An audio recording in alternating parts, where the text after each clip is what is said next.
যাদের বাচ্চারা সবজি খেতে চায় না তারা আমার ভিডিওটি ফলো করতে পারেন, অবশ্যই উপকার হবে। আসসালামু আলাইকুম এভরিওয়ান, কেমন আছেন সবাই? SM সালমাস কিচেন থেকে আমি সালমা। আজকে আপনাদের সাথে একটা সবজি দিয়ে পকোড়া তৈরি করে দেখাবো।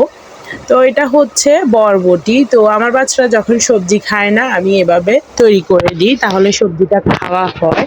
তো এখানে আমি বরবটি নিয়ে নিছি। এটা কিন্তু আপনারা বিকেলের নাস্তা স্ন্যাক্স হিসেবে রাখতে পারেন। এটা খেতে ভীষণ মজা, বাচ্চাদেরও সবজি খাওয়া হলো, নাস্তাও করা হলো। তো এখানে আমি নিয়ে নিছি কয়েকটা বরবটি, আপনারা চাইলে কমিয়ে বাড়িয়ে নিতে পারেন। তো এখন আমি বরবটিগুলোকে সাইজ করে নিব। আপনারা চাইলে এটাকে বড় ছোট করে নিতে পারেন, আমি এরকম সাইজ করতেছি।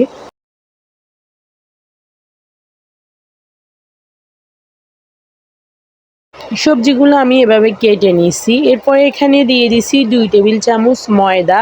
ময়দার পরিবর্তে এখানে কিন্তু চাউলের গুঁড়ো ইউজ করতে পারেন। এরপর আমি এখানে 1 টেবিল চামচের মতো দিয়ে দিছি কর্নফ্লাওয়ার, এটাকে ক্রিস্পি করবে কর্নফ্লাওয়ারটা তাই। আর দিয়ে দিছি পরিমাণ মতো একটু লবণ।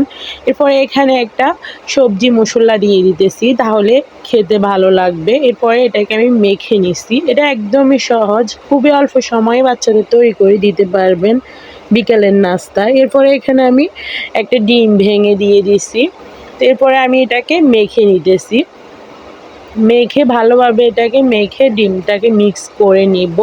এরপরে এখানে আমি গরম তেলের ভিতরে এগুলা দিয়ে দিব। আগে থেকে তেলটা গরম করে নেবেন অবশ্যই।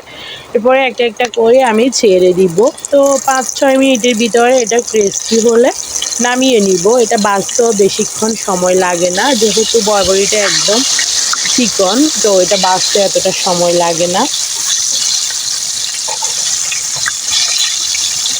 তো বাচ্চারা যখনই সবজি খেতে চায় না তখনই বিভিন্ন ধরনের সবজি দিয়ে পকোড়া বানিয়ে দিতে পারেন। আর এখন বরবটির সিজন আছে, এখন বরবটিটাকে এরকম করে তৈরি করে দিতে পারেন। ফ্রেঞ্চ ফ্রাই মনে করে খেয়ে ফেলবে বাচ্চারা অনেক মজা করে।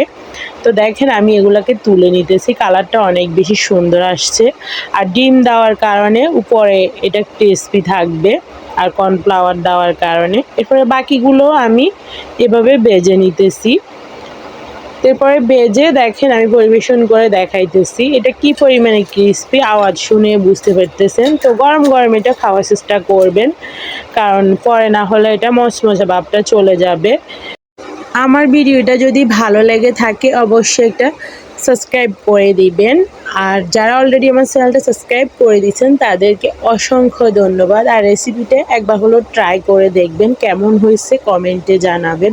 আল্লাহ হাফিজ, সবাই ভালো থাকবেন।